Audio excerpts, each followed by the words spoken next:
அன்பார்ந்த எனதருமை யூடியூப் நேயர்களுக்கு வணக்கம். இதுவும் ஒரு முக்கியமான பதிவு தான். ஒவ்வொரு கிரகங்களும் ஒரு இடத்துல 12 கட்டத்துக்குள்ள மூவ் ஆகிட்டு தான் இருக்கு. அப்ப 12 கட்டத்துக்குள்ள மூவ் ஆகிக்கிட்டு இருக்கும்போது அது யாருடைய கட்டுப்பாட்டுக்குள்ள போய் ஒத்துழைக்கணும் அப்படிங்கிறது அதோடைய விதி. அதை யாராலையும் நீங்க மாற்ற முடியாது. இப்போ மாற்ற முடியாது அப்படின்னு சொல்ற மனிதனுடைய குணங்கள் கூட இன்னைக்கு இருக்கின்ற தன்மைகள் வேறாக இருக்கலாம். இன்னைக்கு சோர்வா இருக்குது, நேற்று கொஞ்சம் பிரிஸ்னஸா இருந்தது, நாளைக்கு எப்படி இருக்குமோ, இதெல்லாம் சந்திரனை வைத்துத்தான். அதே மாதிரி ஒரு மனிதனுடைய கஷ்டம் எப்படா தீரும், எப்ப தீரும் அப்படிங்கிற ஒரு லெவல், அந்த எப்ப தீருங்கிற ஒரு லெவலை எல்லாம் நாம் ஜோதிட கட்டத்தில் கொஞ்சம் புலமை உடையவர்கள், புலமைன்னா நினைச்ச புலவர் அல்ல, ரொம்ப கொஞ்சம் உன்னித்து பார்த்தீர்கள் என்று சொன்னால் ஒரு கிரகம் ஒரு கட்டத்திலிருந்து இன்னொரு கட்டத்துக்கு நகர்ந்து செல்லும் போது யார் கட்டுப்பாட்டுல வரும் அப்படிங்கிற ஒரு சூத்திரத்தை நம்ம முன்னோர்கள் சொல்லி வச்சிருக்காங்க. இப்ப சூரியன் மேசத்துல இருக்கிறாரு, ரிஷபத்துக்கு போறாரு.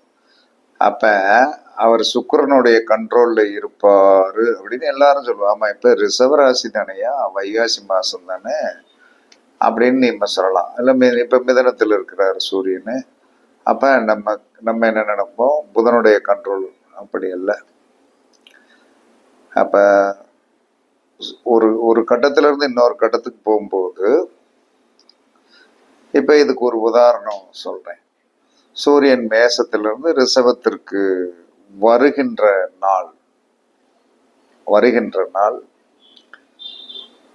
ரிஷபத்திற்கு 5ஆம் வீட்டு அதிபதி, ரிஷபம் இருக்கு இல்லையா, ரிஷபத்திற்கு 5ஆம் வீட்டு அதிபதி.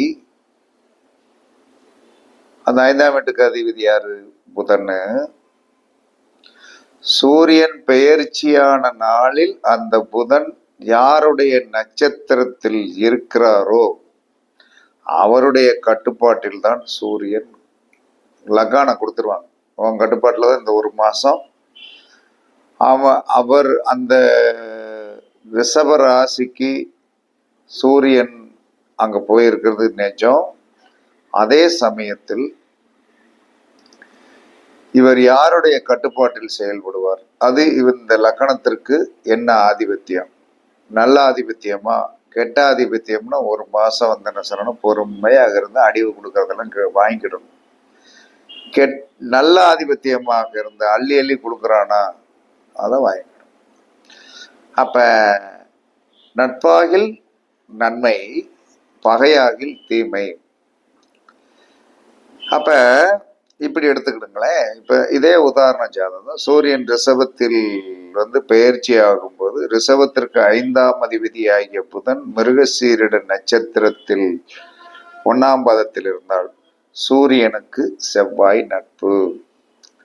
அந்த மாதம் சிறப்பாக இருக்கும். இதேபோல் சந்திரன், செவ்வாய், புதன், குரு, சுக்கிரன், சனி, ராகு இதுக்கும் பார்த்துக்கலாம். இது 100% உண்மைதான், எந்த மாற்று கருத்துமே கிடையாது. இப்படித்தான் ஜோதிடத்தில் 2.5 நாள் சந்திரன். இப்ப சந்திரன் ரிஷபத்தில் இருந்து மிருகசீரிடத்துக்கு 12 மணிக்கு 12:30 1 மணிக்கு மேல பெயர்ந்துட்டார். அப்ப இந்த 2.5 நாள் கண்ட்ரோல் சந்திரன் யாரு கட்டுப்பாட்டில் இருப்பாரு அப்படிங்கிறதையும் பார்த்துடலாம். அந்த சந்திரன் நின்ற இடத்திலிருந்து 5ஆவது வீட்டுக்குடையவர் யாரோ அவர் எந்த நட்சத்திர காலில் கோச்சாரத்தில் இருக்கிறாரோ அவர் கண்ட்ரோலுக்கு சந்திரன் போயிடுவார். சந்திரனுக்கு அவர் நட்பாக இருந்தால் நன்மை செய்வார் அந்த வீட்டுக்கு, தீதாக இருந்தால் தீமை செய்வார். இதை நீங்கள் இப்படி பரீட்சித்து பார்த்தீர்கள் என்று சொன்னால் உங்களுடைய வாழ்க்கையில் நீங்கள் சந்திரனே வச்சு சமாளிச்சிடலாம். ஏதாவது இவர்கள் நம்ம நன்மை செய்ய போகிறார்களா அல்லது தீமை செய்ய போகிறார்களா அப்படிங்கிறத என்ன சொல்ல நம்ம முன்னமே எச்சரிக்கை உணவோடு நாம இதை தெரிந்து கொண்டோம் என்று சொன்னால் கண்டிப்பாக பாதகம்னா நம்ம சுதாரிச்சுக்கலாம், நன்மைனா எதிர்பார்த்திருக்கலாம். அப்ப இது ரெண்டுமே தெரியாமல் நாம காய நகர்த்திக்கிட்டே உட்கார்ந்துட்டு கடைசியில ஏமாந்து போவது உங்களுடைய வாழ்க்கையில் என்ன சொல்லலாம்னா சோகத்தை கொடுக்கும். சோகமோ நல்லதோ ஏற்றுக்கொள்ளக்கூடிய மனப்பக்குவத்துடன் இந்த மாதிரி செக் பண்ணுங்க. ஒரு கிரகம் ஒரு கட்டத்திலிருந்து இன்னொரு கட்டத்துக்கு பெயர்கின்ற அன்று அந்த கிரகத்திற்கு இடம் கொடுத்த வீட்டுக்குடையவன் யாருடைய நட்சத்திரத்தில் உட்கார்ந்திருக்கிறானோ அதோடைய கண்ட்ரோலுக்கு தான் அந்த பெயர்ந்த கிரகம் போகும். அப்படி போற அந்த கிரகத்திற்கும் இந்த நட்சத்திரத்துக்கு உண்டான கிரகம் இருக்குல்ல, இதுக்குள்ள நட்பாகில் ஓகே, நட்பு இல்லை என்று சொன்னால் நம்ம என்ன சொல்றோம்னா அவர் எவ்வளவு நாள் நிக்கிறாரோ அது வரைக்கும் நம்ம பொறுமையா தான் இருக்கணும். அது அடைமழையா கோடை மழையா மெதுவான மென்மையான மழையா என்பதை உங்களுடைய அந்த கிரகத்திற்கும் அந்த கிரகம் நின்ற இடத்திற்கு 5வது வீட்டுக்குரியவர் எந்த நட்சத்திரத்தில் உட்கார்ந்திருக்கிறோரோ, இது ஒரு அழகான சூத்திரம், முன்னோர்கள் சொல்லி வைத்து போன அழகான சூத்திரம். இதெல்லாம் இன்று வரை பயன்படுத்துவதற்கு பரிச்சித்து பார்ப்பதற்கெல்லாம் உங்களுக்கு நேரம் இருக்காது. ஆனா நாங்க எல்லாம் பரிச்சித்து பார்ப்போம். பரிச்சித்து பார்த்துட்டு என்ன செய்வோம் தெரியுமா? சுதாரிக்கணும் இல்லையா? அதுட்டு போய் என்ன சொன்னா நம்ம போய் மண்டி ஓட்டுட்டு உட்கார்ந்துட்டு இருக்கிறத விட தெரிஞ்சு போச்சு இதுதான் இப்படித்தான் அப்படின்னு தெரிஞ்சு போச்சு. தெரிஞ்சு போன பிறகு என்னத்தை போய் என்ன சொன்னா போராடிக்கிட்டு இருக்கிறதுக்கு ரைட்டா அப்போ அது வரைக்கும் சமாளிப்போம் அப்படின்னு சொல்லிட்டு நமக்கு தேவையான கிரகங்கள் என்னது? நம்மளுடைய 2 குடையவன், நம்முடைய 10 குடையவன். இதான நம்மளுடைய அன்றாடைய தொழில் சார்ந்த விஷயம்தான். நம்ம அடிக்கடி சிந்தனை பண்ணி கொண்டும் நம்ம இன்னைக்கு வருமானம் வருமா, இன்னைக்கு வந்துருமா, சரி இன்னைக்கு வரலைன்னா நான் இன்னைக்கு என்ன செய்வது அப்படிங்கிற இந்த சிந்தனை ஓட்டங்கள் தான் இன்று வரை நமக்கு இருக்கிறதே தவிர, காரணம் தொழிலை தவிர வேற என்ன நம்ம வேற ஆதிபத்தியத்திற்கு எதுலையுமே போகலை இல்லையா? அப்ப கண்டிப்பாக இதே மாதிரி எல்லாரும் நீங்கள் பரீட்சித்து பார்த்து கொள்ளுங்கள். இதே மாதிரி நீங்க ராகு கேதுகள் என்ன சொன்னா 1 வருஷம் அந்த 1.5 வருஷம் யார் கண்ட்ரோல்ல இருக்கும் அப்படிங்கிறத நீங்கள் பரீட்சித்து பார்க்கலாம். ஏன்னா இப்ப குரு என்ன சொன்னான்னா குருவுடைய அமைப்பு இப்ப மிதுனத்துக்கு வந்திருக்காரு. அப்ப அந்த மிதுனத்திற்கு வந்த குருவுக்கு இடம் கொடுத்த புதன் யாருடைய கால்ல இருந்தாரோ அப்ப இருந்தார் அப்படின்னு சொல்லி இந்த குரு இந்த மிதுனத்திற்கு குரு வந்திருக்கிறாரு. அப்ப அந்த மிதுனத்திலிருந்து 5ஆம் இடம் என்பது என்னது? சுக்கிரன்.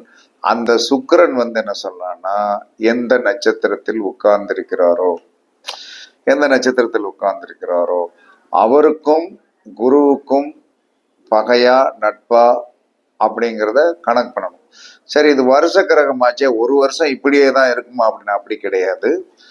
அப்ப அந்த ஒரு நம்ம என்ன சொன்னா இந்த குருவுக்கு இடம் கொடுத்தவர் குருவுக்கு மிதனத்துலதான் இப்ப இருக்காரு. அப்ப மிதனத்துல இருந்து 5வது வீடு சுக்கிரன் என்ன சொன்னா மாச கிரகம் தான். அவர் மாச கிரகம் தான், 1 மாசத்துக்கு ஒருக்க பயிற்சி ஆயிடுவார். அப்ப அந்த நட்சத்திரத்தில் இந்த குரு பெயர்ச்சி ஆகும் போது அந்த சுக்கிரன் என்று சொல்லக்கூடியவர் எந்த நட்சத்திரத்தில் உட்கார்ந்திருக்கிறார் அப்படின்னு பார்த்து அவர் நட்பாகில் நட்பு, பகையாகில் பகைகள். சரி, இந்த ஒரு 12 மாசம் இப்படித்தான் இருக்கு, அதே தான் குரு நிக்க போறாரு. ஆனால் அதற்கு 5ஆம் வீடு தான். அந்த சுக்கிரன் அடுத்து எப்ப பயிற்சி ஆவார் இல்லையா? அப்ப பயிற்சி ஆகும்போது நமக்கு சாதகமான நட்சத்திரமாக இருக்கிறதா பாதகமான நட்சத்திரமாக இருக்கிறதான்னு பார்த்து கொடுக்கணும். இதே மாதிரி சூரியனை பார்க்கலாம். சந்திரனை 2.5 நாளைக்கு ஒருக்க நீங்க பாத்திரலாம். செவ்வாய் 45 நாளைக்கு அவங்க கிடந்த செவ்வாய் ஒரு இடத்துல கிடந்தாரு, அவர் கிடந்துட்டே இருக்காரு. இன்னும் அவருக்கு அவர் நீச்சத்தை விட்டு வெளியே வரவே இல்லை, இன்னும் மாறணும். அதற்கடுத்து யார் அப்படின்னா சனி. சனியெல்லாம் 2.5 வருஷத்து கிரகம். 2.5 வருஷத்து கிரகம் அப்படிங்கும்போது என்ன சொன்னா, நான் சொன்ன மாதிரி நீங்க பார்த்துடுங்க. சனிக்கு இடம் கொடுத்தவருக்கு 5ஆம் வீடு. அவர் ஒரு மாச கிரகமா இருந்தால் அவர் பெயரும் போது நம்ம என்ன சொன்னோம், நமக்கு எப்படி இருக்கும்னு பார்த்துக்கலாம். மாச கிரகமாக இருந்தால் இதுல இப்ப சனிக்கு இடம் கொடுத்தவர் என்ன சொன்ன, 1 வருஷ கிரகமா இருந்தா என்ன செய்வீங்க, அந்த 1 வருஷம் அப்படித்தான். இப்படி ராகு கேதுக்களும் நீங்கள் பார்க்கலாம். ஒரு மாச கிரகமாக இருந்தால் அந்த 1 மாசம் அவரை ஒரு நட்சத்திரத்தில் இருப்பார், நமக்கு ஃபேவரட்டா இருக்காரு அப்படின்னா ஓகே. ஃபேவரட்டா இல்லைன்னா அடுத்து அவர் பேர் வரைக்கும் நம்ம வெயிட் பண்ணி தான் ஆகும். இதுதான் சூத்திரம். இன்னொரு தடவை கடைசியா நல்லா தெளிவா சொல்லிடுறேன். ஒரு கிரகம் ஒரு இடத்துல இருந்து இன்னொரு இடத்துக்கு போகுது. அந்த போகிற வீட்டுக்கு 5 குடையவர் எந்த நட்சத்திரத்தில் போய் இருக்கிறாரோ அவருடைய கண்ட்ரோல்ல தான் இந்த பெயர் கிரகத்துக்கு உண்டான கண்ட்ரோலர் வந்துருவார். இதே மாதிரி எல்லாத்துக்கும் பார்த்துக்கலாம். பார்த்து பயன்பெறுங்கள். கண்டிப்பாக வெற்றி பெறுங்கள். கொஞ்சம் சிரமமாக இருந்தாலும் 1க்கு 2 தடவை படிங்க, கண்டிப்பாக இது புரிஞ்சிடும்.